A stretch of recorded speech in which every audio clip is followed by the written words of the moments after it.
오늘 우리 아침에 저희가 찬양을 통해서 예수님을 배반하고 주님을 다시 만나 회복을 경험한 베드로의 고백을 또 찬양을 통해서 들었습니다. 오늘 우리가 예배를 통해서 우리를 회복시키시고 우리를 다시 부르시는 주님을 만나는 시간 되기를 주님의 이름으로 간절히 축원합니다. 아멘. 우리 이 시간에 함께 서로 축복하는 시간 같습니다. 하나님께서 당신을 통해 메마른 땅에 샘이 솟아나게 하시기를 간절히 소원합니다. 함께 축복하겠습니다. 하나님께서 당신을 통해 메마른 땅에 샘물 나게 하시기를 가난한 영혼 목마른 영혼 당신을 통해 주 사랑 알기 원하네. 다시 한번 동서남북으로 축복합니다. 하나님께서 당신을 통해 메마른 땅에 샘을 나게 하시기를 가난한 영혼 목마른 영혼 당신을 통해 주 사랑 알기 원하네. 아멘. 주님 앞에 감사의 박수 드리겠습니다. 우리가 주님의 죽으심과 부활을 준비하면서 지금 사순절을 보내고 있습니다. 자, 부활절까지 2주가 남았는데요. 이번 주를 지나고 다음 주 고난주간에 우리 교회가 함께 금식을 하면서 우리가 그 고난의 주간을 지나도록 할 것입니다. 우리 온 성도님들이 또 같이 참석해 주시고 기도하며 또 기도하는 마음으로 간절한 마음으로 우리 주님의 죽으심과 부활을 맞는 저희들 되기를 소원합니다. 목장별로 정해진 시간에 한 주 한 주 함께 금식해 가면서 그 시간에 여러분들이 교회를 위해서 기도해 주시기 바랍니다.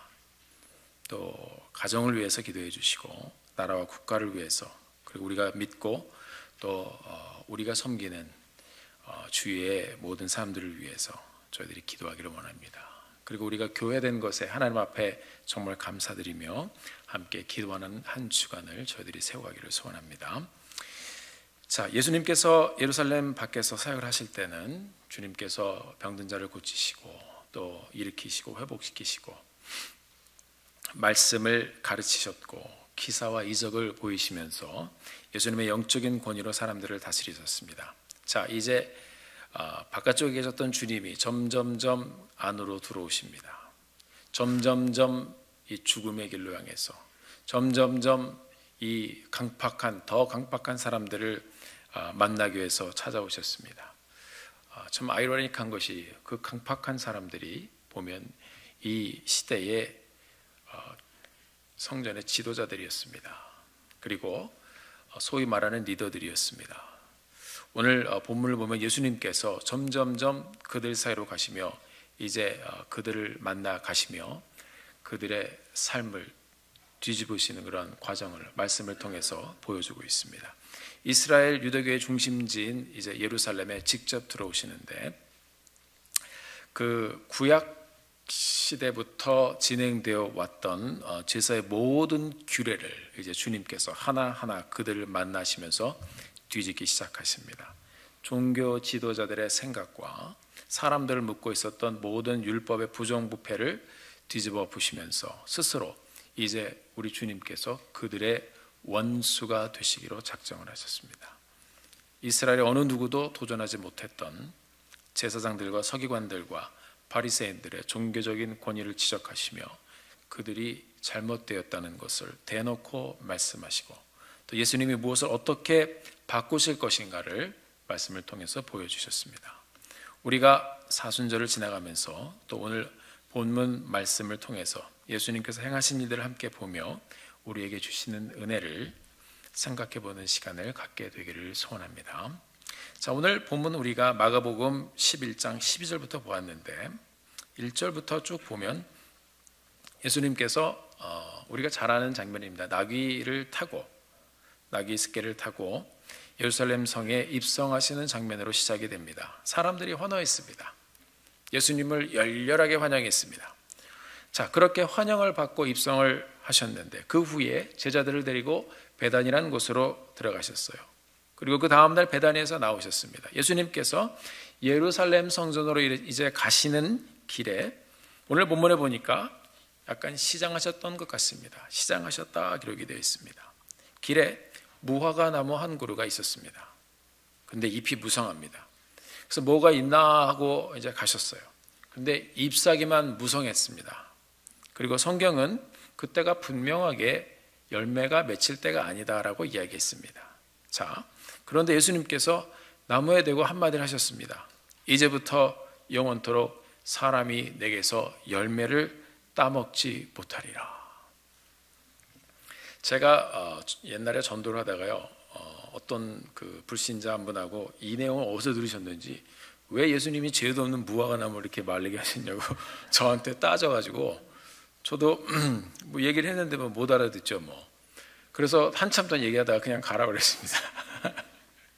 자, 이 날벼락이에요, 날벼락. 솔직히 우리가 이 사건 하나만 보면 왜 죄도 없는 나무를 괜히 이렇게 저주라고 그러시나 이해가 안 되는 말씀하셨어요. 고개를 갸우뚱하게 하는 말씀입니다. 제자들이 이 말씀을 들었습니다. 왜 철도 안 듣는데 열매가 없다고 저렇게 나무에 대고 저주를 하셨을까? 여러분, 사과는 가을에 열리죠.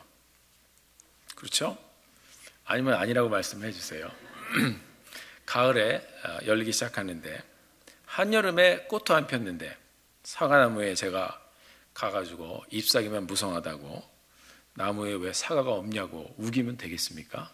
그러면 아마 제가 막 그렇게 하면 무식하다 그럴 겁니다.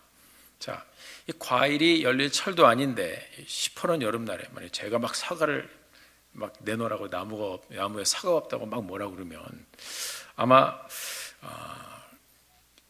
여러분들이 저랑 같이 그 사과 앞에서 이랬으면 창피했을 거예요 아마. 그렇죠? 그래서 아마 어쩌면은 목사님이 좀 이상하다, 뭐 사과를 좀 갖다 드려야 되겠다, 빨리 사과든지 사과가 필요하신가 보다, 뭐 이렇게 얘기할 수도 있어요. 자, 아무튼 어폐가 좀 있는 그런 말씀입니다.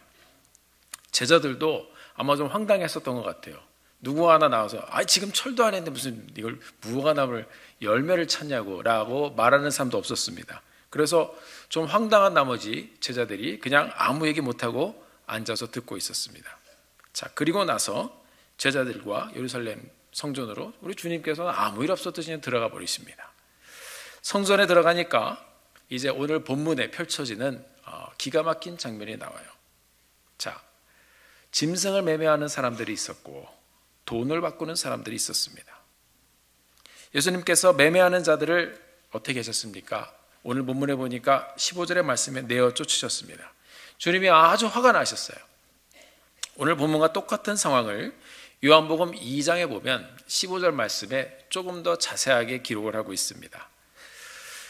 요한복음 2장 15절 말씀 이렇게 기록이 되어 있어요. 노끈으로 채찍을 만드사 양이나 소를 다 성전에서 어떻게 했어요? 전부 다 내쫓았다 그랬습니다. 돈 바꾸는 사람들의 돈을 쏟으시며 상을 어떻게 했다고 그랬어요? 엎어버리셨다 이렇게 기록이 되어 있습니다. 자, 짐승들이 굉장히 많았습니다.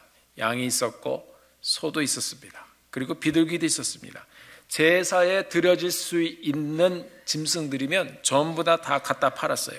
예수님께서는 이런 시장바닥으로 변한 성전을 뒤집어 엎기 시작하셨습니다.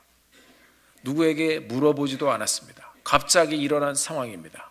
그리고 이 예수님이 이렇게 노끈으로 뒤집으면서 다 쫓아버렸었을 때 우리 주님을 막는 사람도 하나도 없었습니다. 정황을 보면 놀라서 그럴 수도 있고 또 하나는 자기들이 잘못한 것을 알고 있었기 때문에 이 주님의 이 영적인 권위와 이 주님의 모습 가운데 압도되어져 사람들이 아무 말을 못하고 있었습니다. 자, 오늘 본문을 보니까 짐승들을 성전에서 다 쫓아내셨다 이렇게 되어 있습니다. 하나도 남김없이 말씀은 다 쫓아내셨다고 그랬습니다. 자, 그것이 요한복음에 나와 있는 말씀입니다. 오늘 본문 마가복음을 봐도 매매하던 자들을 내어 쫓으셨다라고 기록되어 있습니다. 자, 짐승을 쫓아내니까 사람들이 따라 나가겠죠. 자기가 팔라고 갖고 온 짐승이니까요. 자, 짐승을 막 노끈으로 막 쳐대시면서 쫓아내시면 이제 주인들이 짐승 따라서 이제 나가는 겁니다. 붙잡아야 되니까. 그 다음에 등장하는 사람들이 오늘 본문에 보니까 돈을 바꾸는 사람들이 나왔습니다. 성전을 정화해가는 그런 과정 가운데 첫째는 짐승을 가져와서 팔던 사람들을 쫓아내시고, 그 다음에 돈 바꾸는 자들과 비둘기 파는 자들의 그 상은 오늘 본문 말씀에 보니까 엎어버리셨다. 완전히 둘러 엎어버리셨습니다. 자, 와, 장사하던 사람들을 한번 보겠습니다. 이 사람들이 열심히 돈도 바꾸고 막 그러고 있었는데 일진이 오늘 완전 망쳤어요. 주님이 오셔가지고 다 엎어버리신 거예요. 파는 사람, 돈 바꾸는 사람 전부 다 엎어버리셨습니다. 자, 아침부터 이상합니다. 예수님께서 시장하셔서 무화과나무에 갔는데 철도 아닌 무화과나무를 저주하시고, 앞으로 너의 열매를 따먹을 사람이 아무도 없을 것이다. 그리고 성전에 들어오셔는 이 성전에서 매매하는 사람들 보시고 전부 다 뒤집어 엎으셨습니다. 자, 오늘 우리가 이 사건을 정말 기도하는 마음으로 생각해 보기를 원합니다. 왜 주님께서 이렇게 하셨을까? 저희들이 이 말씀을 가만히 생각해 보면, 어떻게 보면 좀 이성적으로 좀 생각을 해보면요, 시기적으로 이런 것이 어떻게 보면 좀 당연하다고 받아들여질 수도 있습니다. 시기적으로 보면 6월절이었어요. 6월절은 유대인들에게 있어서 굉장히 큰 명절입니다. 이것은 그들이 하나님께서 그들에게 지키라고 말씀하셨던 명절이고, 그들이 늘 지켜오던, 기억하고 지키던 굉장히 중요한 명절이었습니다. 자, 하나님께서 백성들에게 자자손손 꼭 이 날을 기억해서 여호와의 구원하심을 전해라 말씀하셨어요. 자, 우리가 그 당시의 상황을 보면 이 유대인들 중에요, 다른 나라에 가서 사는 디아스포라가 많이 있었습니다. 즉, 이 디아스포라는 이민자들입니다. 여러분들도 이 땅에 와서 사는 이민자들입니다. 자, 많은 유대인들이 다른 지역, 다른 나라에 가서 살고 있다가 6월절이 되면 6월절을 지키기 위해서 이 사람들이 옵니다. 많은 유대인 이민자들이 그렇게 명절을 지키기 위해서 예루살렘으로 들어왔습니다. 자, 그들은 짐승을 자기 나라에서부터 갖고 올 수가 없어요. 그래서 예를 들어서 한 일주일만 걸어와도 짐승은 그때부터 거기서 아무리 준비하는 마음으로 가져와도 먹여야 되지요. 오다가 병들면 또 어떻게 해요? 그러니까 이것을 이스라엘까지는 그 사람들이 와서 여기 와서 해결해야 될 재물에 관한 문제였습니다. 자, 그리고 돈을 가지고 와서 짐승을 사는데 만약에 그 이민자가 다른 나라에서 다른 화폐를 쓰고 있으면 그 돈을 환전했어야 됐습니다. 그러면 환전하는 곳이 이 성전에 있으면 굉장히 편리했었을 거예요. 그래서 이 성전에서는 그런 사람들을 위해서 재물을 손쉽게 구입할 수 있도록 서비스를 제공하고 있었던 것 같아요. 그리고 다른 화폐를 가지고 있던 사람들을 위해서 또 이런 환전의 서비스를 제공해 주었던 것 같아요. 그리고 만약에 큰 돈을 가지고 있는 사람이 헌금을 하고 싶은데 큰 돈 하기엔 조금 그렇다 그러면 그것을 거슬러 주는 그런 서비스도 하고 있었던 것 같아요. 자, 우리가 외국에 만약에 살다가 여러분들이 한국에 들어가시면, 아니면 저희 교회에서 이제 라오스에 선교팀을 파송을 하는데, 자, 이 전도하러 이분들이 이제 가시면 제일 먼저 하는 일이 있습니다. 그것은 환전입니다. 여러분들이 다른 나라에 여행에 가셔도 제일 먼저 하는 게 뭐죠? 환전입니다. 환전을 해서 그 나라에서 유용한 화폐를, 통용되는 화폐를 가지고서 손쉽게 일을 처리하고 움직일 수 있게 하기 위해서 환전을 합니다. 저도 다른 곳에 가면 가장 먼저 환전을 합니다. 본문에 보니까 돈 바꾸는 사람들이 있었다 이렇게 기록하고 있습니다. 제가 주석을 이렇게 읽어보니까 돈 바꾸는 사람이 있었던 것은 지금 말씀드린 대로 환전을 해야 하는 사람들이 많았기 때문에 시기적으로 또 시대적으로, 그래서 이런 사람들이 있었다고 기록을 하고 있습니다. 자, 다른 지역의 돈, 그러니까 돈 하니까 제가 생각나는 이야기가 있는데요. 돈을 영어로 뭐라 그러죠? 머니. 예. 도둑이 훔쳐간 돈을 뭐라 그럽니까? 그러면 슬그머니라고 그러더라고요. 여러분, 계란 살 때 지불하는 돈이 뭐죠? 에그머니. 잘 하시네요. 근데 같은 돈이라도 그냥 이렇게 놔두는 돈이 있고 이 돈을 볼 때마다 마음이 찡해지는 그런 돈이 있다고 합니다. 어머니. 오늘은 여기까지만 하겠습니다. 자, 이 오늘 사건은 머니 때문에 일어난 사건입니다. 돈, 머니. 이 머니가 뭐니 해도 머니가 좋다고 하지만 이 머니 때문에 이 사람들이 돈 때문에 결국 이 성전을 더럽히게 되었습니다. 자, 돈을 환전하는 것은 굉장히 중요합니다. 외국에 살던 사람들이 성전에 오니까 성전에 서비스가 있어요. 성전 환전소가 있었던 거예요. 자, 물론 환전하면서 이 사람들이 그냥 줬겠습니까? 많이 챙겼겠죠. 그리고 환전하는 사람을 또 들여보내려면 누군가가 거기에 자리를 또 줘야 됐을 거 아닙니까? 그러니까 종교와 그 경제가 딱 밀착이 돼가지고 서로 먹여주고 서로 배부르게 해주는 그런 상황을 연출하고 있었던 것입니다. 저도 생각을 해봤습니다. 이런 서비스가 특별히 이제 명절 때 같은 때에 디아스포라를 위해서 필요하지 않았겠는가. 그런데 말씀을 잘 보면요, 이런 일들이 어디서 일어났냐 하면 성전 밖에서 일어난 게 아니고요, 성전 안에서 일어났습니다. 그래서 그것이 썩었다는 것입니다. 이 당시 유대인들이 만들어 놓은 그런 성전을 보면 성전도 이렇게 단계적으로 구분이 되어 있습니다. 이방인들이 들어갈 수 있는 이방인의 뜰이 있었습니다. 그리고 그 사람들은 그 이방인의 뜰 안으로 들어간 후에 그 다음 단계 성전의 중앙으로 가는 길은요 막혀 있었습니다. 이방인은 못 들어갔어요. 자, 여자들이 들어갈 수 있는 또 여인들의 뜰이 있었습니다. 여인들이 갈 수 있는 곳까지 있었습니다. 거기도 이 사람들이 문을 만들어 놓고 벽을 쳐놓고 못 들어가게 했습니다. 그 다음에 그 여인의 뜰을 지나서 이방인들은 그냥 바깥에서 맴도는 거예요. 여인들이 그만큼 지나가고 그 다음에 그 안으로 이 성막과 지성소가 있는 곳으로 들어갈 수 있는 사람들은 정통 유대인들이었습니다. 이스라엘의 뜰입니다. 이런 신분의 계급을 이 사람들이 만들어 놓고 정해 놓았습니다. 사람들을 격을 쳐서 봅니다. 순수한 유대인 남자들이 아니면 성소와 지성소에 제물이 타는 그 하나님의 전에 들어갈 수 있는 길이 없었습니다. 게다가 오늘 이 성전 정화 사건을 보면 성전 밖에서 말씀드린 대로 이런 매매를 한 것이 아니라 성전 안에 또 외곽 구석에서 했을 수도 있었고 어딘가에서 이런 일들을 사람들이 하고 있었던 것입니다. 자, 그러니까 이 15절의 말씀에 예수님이 보여주신 쫓아내시고 엎어버리신 이 두 가지 행동은 누구를 대상으로 해서 주님께서 버리신 행동인가요? 바로 정통 유대인들을 향하여 하나님 앞에 나와 예배하는 이 귀중한 장소에서 사람들 사이에 격을 세워놓고 벽을 쳐놓고 그렇게 자기들이 사람들 위해 군림하려고 하는 그들의 모습에 대해서 우리 주님께서 정면으로 도전하신 일입니다.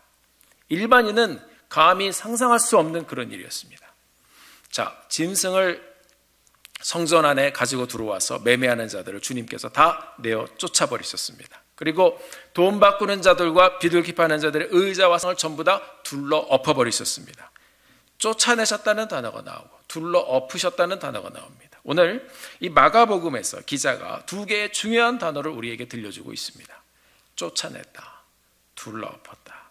우리가 오늘 이 두 단어에 대해서 함께 생각해 보기를 원합니다. 쫓아냈다. 자, 유대인들은 선민 사상에 굉장히 강한 사람입니다. 하나님께서 우리를 하나님의 백성으로 삼으셨다. 우리가 하나님의 말씀 토라를 받았다. 우리가 하나님의 인도함을 받았다. 우리가 하나님의 기적을 경험했다. 이 모든 것이 자기들이 중심이 되어서 이루어진 일입니다. 자, 하나님께서 우리를 하나님의 백성으로 삼으셨다. 놀라운 은혜인데 이렇기 때문에 그래서 우리를 통해서 제사장 나라로 삼으셨으니까 다른 사람들에게 이 놀라운 하나님의 은혜를 전하고 하나님께 모두 함께 갑시다가 아니라 이것이 이 사람들의 특권이 되어졌습니다. 예배도 선택받은 이스라엘의 유대인 남자들이 누리는 특권이 되어졌고 축복도 이제 선택받은 백성 이스라엘에만 특별하게 국한된 것으로 자기들이 만들어 버렸습니다. 자, 이런 사상은 유대인들이 예수를 믿은 후에도 별로 변하지 않았습니다. 이것은 이전에 예수를 믿기 전에 이렇게 사시다가 예수를 믿은 다음에 우리의 옛날의 구습과 습관이나 생각이나 이런 것들이 잘 바뀌잖아요. 잘 안 바뀌어요. 우리가 옛날에 쓰던 말이나 단어나 이런 것들이 예수를 믿었다고 해서 바로 바뀌어요? 바뀌지 않아요. 이 우리의 삶 가운데 이렇게 만들어졌던 체질이나 우리의 어떤 생각적인 발상이나 신앙적인 어떤 이렇게 고정관념으로 딱 붙어 있는 거는요, 변하기가 굉장히 힘들어요. 이런 사상은 이 유대인들이 예수를 믿은 후에도 보여지고 있습니다. 사도행전을 보면 예루살렘에서 성령의 역사로 복음을 들었던 사람들에게 큰 회심이 일어났습니다. 한 번에 3,000명씩 그리고 5,000명씩 회개하면서 이들이 사도의 가르침을 받았습니다. 집에서 모여서 함께 교회를 시작합니다. 기도에 힘쓰고 찬양에 힘쓰고 말씀을 배우고 이 사람들이 함께 열심히 모여가면서 하나님의 은혜를 굉장히 받았습니다. 자, 그런데 여기까지였어요. 열심과 은혜가 있었고 우리에게 주신 주님의 복음을 들었는데 예루살렘 교회가 전부였습니다. 주님께서는 이 땅을 떠나시면서 go! 말씀하셨는데 예루살렘이 좋사오니 더 이상 나갈 생각은 안 했어요. 여기가 좋사오니 그냥 두시옵소서. 그러나 하나님께서는 스데반 집사의 순교와 함께 이 순교를 통해서 예루살렘의 교회에 핍박이 시작되게 하십니다. 그리고 성도들을 예루살렘에서 쫓아내셨습니다. 사도행전 8장 2절에 보면 성경은 이렇게 기록하고 있습니다. 그날에 예루살렘에 있는 교회에 큰 핍박이 나서 사도 외에는 다 유대와 사마리아의 모든 땅으로 흩어지니라. 사도만 남았습니다. 그것도 좀 이상해요. 사도들만 남았어요. 그리고 나머지 사람들은 다 유대와 어디로 갔어요? 사마리아. 복음이 전해져야 할 그 땅으로 억지로 꽝 치니까 다 튀었어요, 이렇게. 그래서 이 사람들이 예루살렘을 떠나게 되었습니다. 다 나가라 말씀하셨어요. 예수님의 이 지상 명령은 가라인데 교회 안에서 이렇게 이 사람들이 끼리끼리 있으니까 그 모습은 좋았지만 하나님께서는 그들에게 도전을 주신 것입니다. 자, 핍박을 통해서 교회를 흩어버리셨습니다. 자, 하나님께서 이렇게 초대교회 성도들 핍박을 통해서 예루살렘을 떠나게 하셨고 그리고 쫓아내셨어요. 자, 오늘 말씀에는 성전에서 장사를 하다가 이 사람들이 쫓겨났습니다. 초대교회 성도들은 자기들끼리만 있다가 쫓겨났습니다. 하나님은 하나님의 말씀대로 원치 않은 일들을 하는 일들을 보실 때 거기를 꽝 치시고 흩어져 버리십니다. 그것이 오늘 우리에게 보여주신 하나의 픽처입니다. 우리 콩코드 침례 교회는 어떻습니까? 여기가 좋사오니 하고 우리가 여기에 함께 모여있기만 합니까? 우리는 계속해서 꿈틀꿈틀거리면서 주님이 원하시는 일을 함께 품고 움직이고 걸어나가는, 그리고 이 교회 안에 담을 헐어버리는 그런 교회가 되어야 될 줄 믿습니다. 자, 그 다음 두 번째 나와 있는 단어는 둘러 엎으셨다 하는 그런 단어입니다. 둘러 엎으시다라는 단어가 나오는데 예수님께서 이 상황을 보면 예수님께서 채찍을 만드셨어요. 그래서 이 돈을 놓고 환전하는 판을 내리치십니다. 둘러 푸셨습니다. 아마 예수 영화를 보신 분들은 이 사건을 기억하실 것입니다. 이것은 단순히 돈을 바꾸는 환전의 장소를 둘러 푸신 것이 아닙니다. 이 사람들 가운데 오랜 시간 동안 이렇게 꽉 박혀 있었던 고정관념, 그 뭐예요? 이래도 된다는 것입니다. 자, 이런 것들을 엎어버리시는 거예요. 성전 안에 단순히 장사하는 사람들, 환전하는 사람들만 있었겠습니까? 벽을 쳐놓고 하나님의 전으로, 하나님의 지성소로 가는 모든 길을 벽을 쳐고 문을 만들어서 막아버리는 이 사람들의 생각과 발상을 하나님께서 예수님을 통해서 뒤집어 버리시는 거예요. 자, 유대인의 고정관념, 유대인의 선민사상, 유대인들의 구원관, 유대인들의 예배관, 그들의 율법관, 괜찮아, 우리가 잡고 있는 거야, 우리가 결정하면 괜찮아, 자기들이 뭔데요? 예수님께서는 그곳에 오셔서 그들의 생각과 그들의 결정이 잘못되고 그들의 모든 신앙과 제사의 모습이 잘못된 것을 오늘 이 사건을 통해서 뒤집어 엎으셨습니다. 사랑하는 성도 여러분, 이들의 성전의 제사, 저희들이 가만히 생각을 해보면 이날 장사는 공쳤습니다. 그리고 이 하루는 아주 난장판이 되었습니다. 종교 지도자들도, 대제사장들도, 바리새인들도, 서기관들도, 행여 예배를 드리러 온 사람들도 모두 단 한마디도 하지 못했습니다. 종교가 끌고 가는 그 시대의 상황을 보아도 이런 일은 유대인들에게 엄청나게 큰 충격적인 도전이 아닐 수가 없습니다. 그러나 예수님께서 이들이 정해놓은 모든 것을 그 자리에 이 이스라엘의 예배의 핵심부, 또 핵심 지역인 예루살렘의 핵심의 예루살렘 성전으로 가셔서 주님께서는 쫓아내시고 둘러 엎으셨습니다. 오늘 본문의 성난 예수님의 모습을 보면서 우리가 이 시대를 살고 있는 우리에게 도전하시는 예수님을 이 시간 말씀을 통해서 함께 만나게 되기를 바랍니다. 사랑하는 성도 여러분, 우리가 함께 세워가는 이 교회, 콩코드 침례교회, 혹시 우리의 고정관념이나 말씀이 아닌 것으로 묶여있지는 않습니까? 신앙도 말씀도 아닌 전통과 구습의 찌꺼기들이 만약에 우리 교회에 뿌리박고 있다면 우리는 삶 속에서 하나님의 말씀 가운데 그것들을 꺼집어내는 이 시간이 되기를 바랍니다. 그리고 그 장소에 주의 말씀으로 채워가기를 주님의 이름으로 간절히 축원합니다. 동시에 혹시 우리의 삶 속에서, 우리의 일상적인 생활 속에서도, 공동체 안에서도 하나님 앞에 결정하지 못했던 것들, 본질적인 것이 아닌 것으로 우리가 우왕좌왕하고 있다면 예수님께서 우리 가운데 찾아오셔서 하나님의 말씀으로 우리의 심령을 뒤집어 주시기를 간절히 소원합니다. 하나님, 내 옛 습관들이 있습니다. 세상의 것으로 얽매인 우리들의 모습이 있습니다. 하나님, 아직도 많이 있습니다. 하나님의 말씀에 비추어 청소해야 될 것들이 있다면 주님 엎어주시옵소서. 뒤집어 엎어주시옵소서. 내 마음을 주님의 말씀으로 정화시켜 주시옵소서. 주님이 성전에 오시면 정화되었습니다. 우리의 삶도 예수님이 우리의 주인이 되시면 정화되는 것입니다.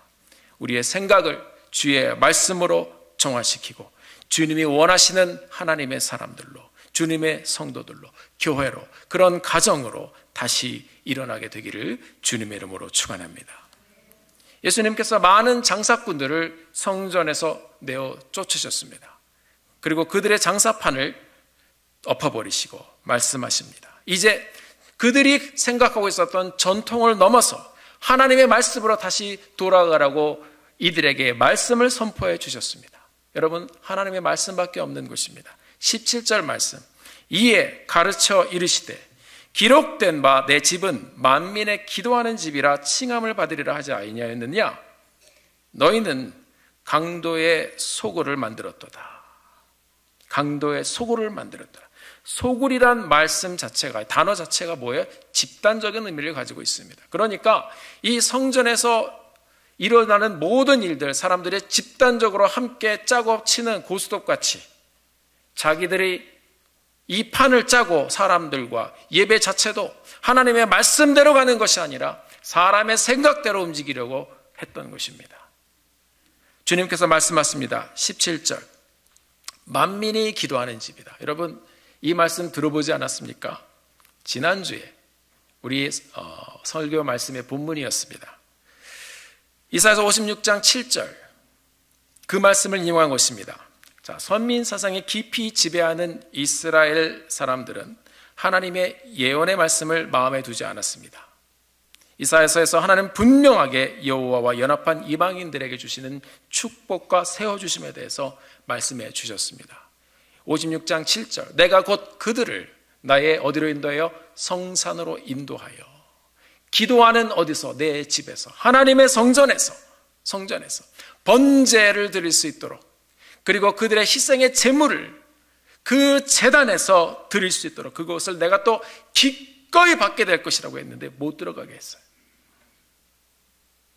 내 집은 만민을 위해서 열어놓은 집이라 말씀하셨는데 사람들은 벽을 쳐놓고 못 들어가게 했어요.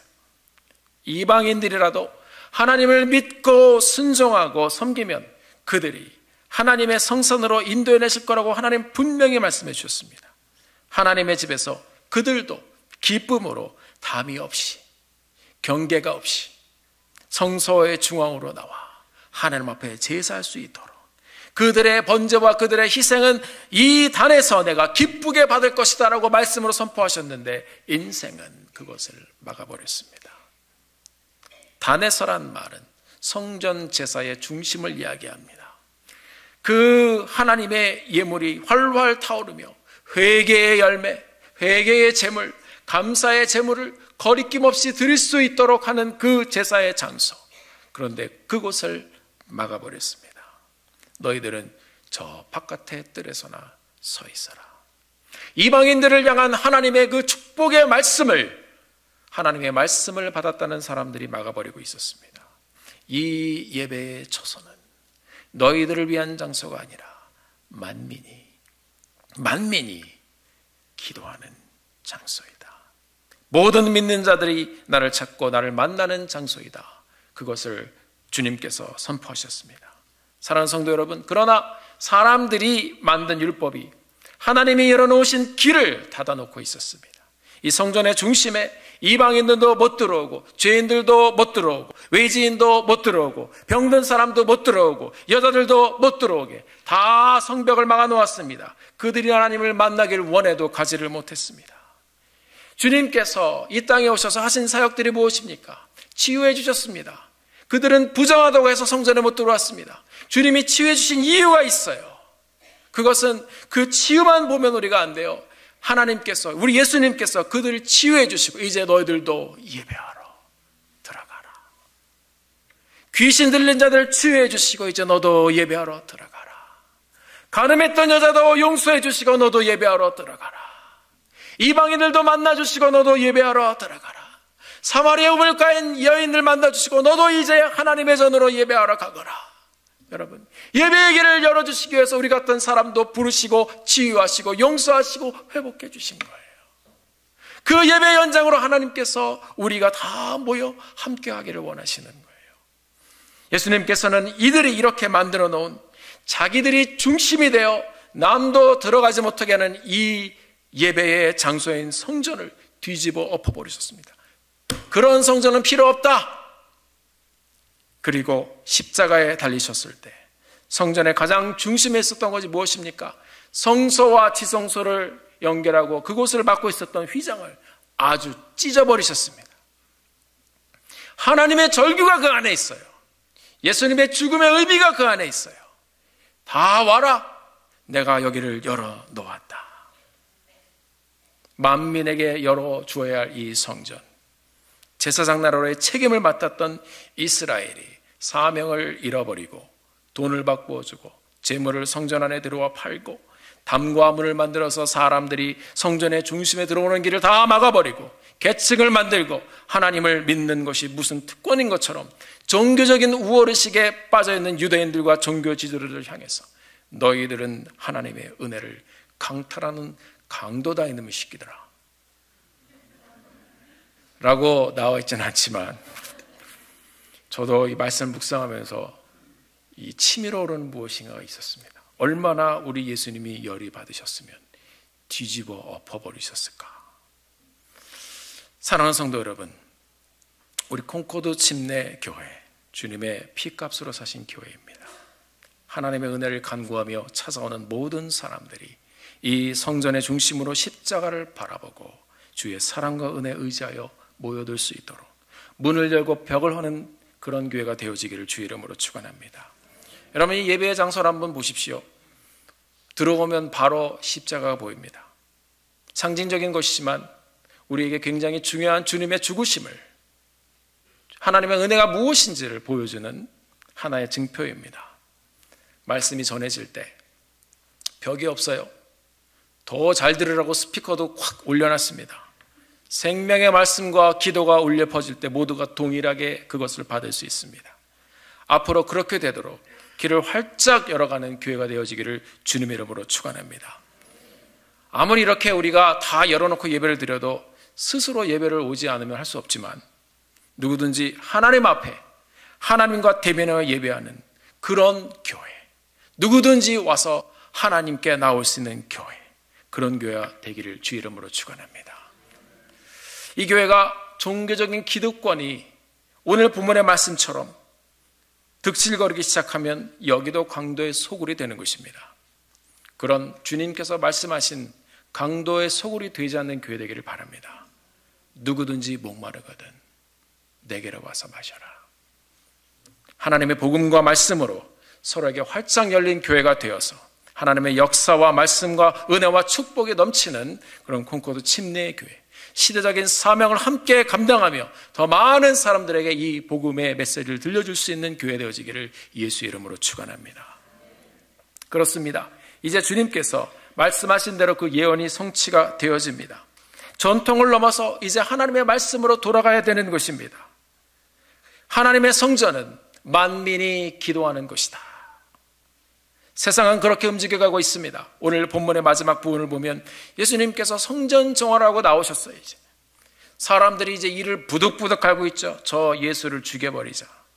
오전에 저주를 받았던 무화과 나무를 다시 지나갑니다.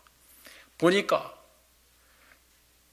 뿌리로부터 완전히 이 무화과 나무가 말라버렸습니다.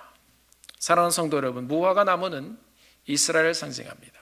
그리고 우리 구약과 신약에 보면 항상 이 열매와 그리고 이스라엘을 대변하는 그런 열매 맺는 민족 공동체를 얘기할 때 포도나무 혹은 무화과 나무를 이야기합니다. 모두 열매 맺는 나무들이에요. 하나님의 말씀에 기울이지 않았던 이스라엘의 그런 성전 제사는 죽은 거나 다름이 없었습니다. 만민에게 구원을 열어주시겠다고 말씀하셨는데 이 제사장 나라로서의 사명, 택함받은 이스라엘이 종교적인 우월성과 영적 교만으로 그들이 완전히 둘러싸여 있을 때 다른 사람들조차 하나님 앞에 나오는 길을 그들이 닫아버렸습니다. 자, 신령과 진정의 예배가 아닌 형식과 외식에 가득한 예배를 가르치고 그런 것들을 더 이상 원치 않으시는 하나님께서 예수 그리스도를 이 땅에 보내주시고 온 세상 만민이 구원을 받을 수 있는 길을 하나님께서 직접 열어주셨습니다. 이 무화과나무가 말라버린 것은 성전 기능의 폐지입니다. 택함받은 이스라엘, 그들의 제사, 너희들의 제사는 더 이상 소용없다. 예수님께서 이 무화과나무를 통해서 이스라엘의 성전 기능이 폐지하신 것을 선포하신 것입니다. 그 성전 폐지는 그냥 말씀이 아니라 무화과나무가 드는 것처럼 저주예요. 입만 무성한 무화과, 형식만 무성한 무화과, 너희들의 생명 없는 예배는 더 이상 필요 없다. 하나님이 선포하신 만민, 모든 민족을 마음에 두지 않는 성전은 더 이상 성전이 아니다라고 선포하신 것입니다. 사랑하는 성도 여러분, 우리 예수님께서 제물이 되어 죽어주심으로 성소의 휘장을 찢어보시고 누구든지 예수를 믿으면 주님 앞에 나와 죄사함을 받고 예배하며 하나님과 만날 수 있는 곳으로 오늘날의 교회를 세워주신 것입니다. 이 교회의 문은 활짝 열려 있습니다. 데리고들 오세요. 함께 예배하는 장소가 되기를 원합니다. 이전에는 제사장들만 들어갔던 곳, 이전에는 유대인들만 들어갔던 곳, 이전에는 여자들이 들어가지 못했던 곳, 이전에는 병든 자들이 들어가지 못했던 곳, 이전에는 상처받은 사람들이 갈 수 없었던 곳, 이전에는 이방인들이 들어가지 못했던 곳, 예수님께서 뒤집으시고 엎어버리시고 그 길을 십자가에 보여 열어주셨습니다. 할렐루야! 이제는 누구든지 예수를 믿으면 담대하게 성소로 들어가 하나님과 대면하여 아바, 아버지로 부를 수 있게 된 것입니다. 말씀을 정리하겠습니다. 우리가 오늘 본문 무화과나무가 말라버린 이 사건을 보면 자꾸 마른다는 얘기를 하니까 자꾸 제 목도 마르네요. 예수님께서 보여주신 상징적인 성전 기능 폐지의 강력한 메시지인 것입니다. 예수님의 죽으심과 부활로 그리고 성령의 역사하심으로 이 땅의 교회가 세워지기 시작했어요. 이 땅의 교회를 이 땅의 교회가 지어지는, 세워지는 그런 역사를 보면 이 교회들이 사명을 감당하지 못하거나 그것을 거부하기 시작하면 하나님께서는 역사에서 하나님의 이 역사의 흐름의 촛대를 다른 곳으로 옮겨버리십니다. 자세히 보면 우리가 아니라도 하나님은 하나님의 사람을 계속 일으키시는 거예요. 우리에게 사명을 주셨으면, 부흥의 시기를 맞게 하셨으면 우리가 정말 감사하는 마음으로 더 힘이 있을 때 하나님 앞에 드리고 더 힘이 있을 때 하나님 앞에 나아가야 됩니다. 솔로몬이 지은 성전 굉장히 아름다웠습니다. 그러나 부패한 이스라엘의 영성의 타락과 함께 이 솔로몬의 화려한 성전은 바벨론에 의해서 무너졌습니다. 오늘 본문에 나오는 이 성전은 헤롯이 지은 성전입니다. 이 헤롯이 지은 성전도 부패한 이스라엘의 영성의 타락과 함께 로마에 의해서 무너져 내렸습니다. 여러분, 유럽의 교회가 어땠습니까? 사명을 잊어버리기 시작하자 이 사람들에게 있었던 부흥도 잃어버리고 예수님 이후에 예루살렘 성전처럼 지금 말라 비틀어진 무화과처럼 되어버린 교회가 되어가고 있지 않았습니까? 그 교회들이 지금 유럽의 많은 교회들이 창고로 쓰여집니다. 많은 교회들이 무슬림들이 돈을 주고 사버리는 교회가 되었습니다. 교회가 모스크로 전락을 해버립니다. 미국의 교회가 사명을 잃어버리면, 질서를 잃어버리면, 말씀을 잃어버리면 그렇게 될 것입니다. 우리 조국 한국의 교회도 하나님의 사명을 잃어버리고 말씀을 잃어버리면, 교회의 본질을 잃어버리고 벽을 치기 시작하면 교회도 그렇게 될 것입니다. 이 마티네즈에 있는 콩코드 침례교회가 열방을 향해 나가는 교회 되기를 주의 이름으로 축원합니다. 만민에게 복음을 전하고 지역사회에 복음을 나누는 교회 되기를 주님의 이름으로 축원합니다. 이 교회가 이곳을 찾아오는 자들에게 활짝 열린 교회가 되어서 더 많은 사람들이 이곳에서 복음의 말씀을 듣고 우리 주님을 만나고 함께 예배하며 함께 섬기며 함께 하나님의 복이 흐르게 하는, 만민이 기도하는 예배하는 하나님의 교회가 되어지기를 주님의 이름으로 축원합니다. 이 마티네즈에 있는 평범한 우리 콩코드 침례 교회지만 말씀을 지켜가며 말씀의 능력을 소유한 교회가 되어서 우리 주님처럼 하나님의 나라를 위해 말씀으로 우리의 삶도 뒤집어 엎고 말씀으로 이 세상도 뒤집어 엎어가는 그런 시대적인 사명을 감당하는 교회 되시기를 주님의 이름으로 축원합니다. 이렇게 기도하겠습니다.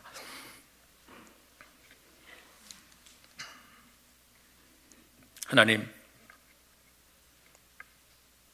우리가 하나님을 오랫동안 믿고 오랫동안 저희들이 섬기며 살아왔다고 하지만 혹시 아버지 하나님, 우리가 입만 무성한 그런 사람들은 아닌지 한번 저희들이 돌이켜보기를 원합니다.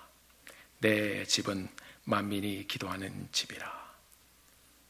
하나님, 오랫동안 이곳에 다녔던, 아니면 이곳에 온 지 얼마 되지 않았던 간에 모두 다 예수 안에서 하나 되게 하시고 벽을 허무는 교회 되게 하시고 하나님 말씀 안에서 모아지는 교회 되게 하셔서 이 땅에 사는 동안 주님께서 우리에게 주신 그 놀라운 사명, 가서 복음을 전하고 침례를 주고 사람들을 가르쳐 일으키며 하나님의 이 놀라운 복음의 역사가 퍼져나가게 하는 놀라운 사명을 감당하는 교회 될 수 있도록 우리 교회를 사용하여 주옵소서.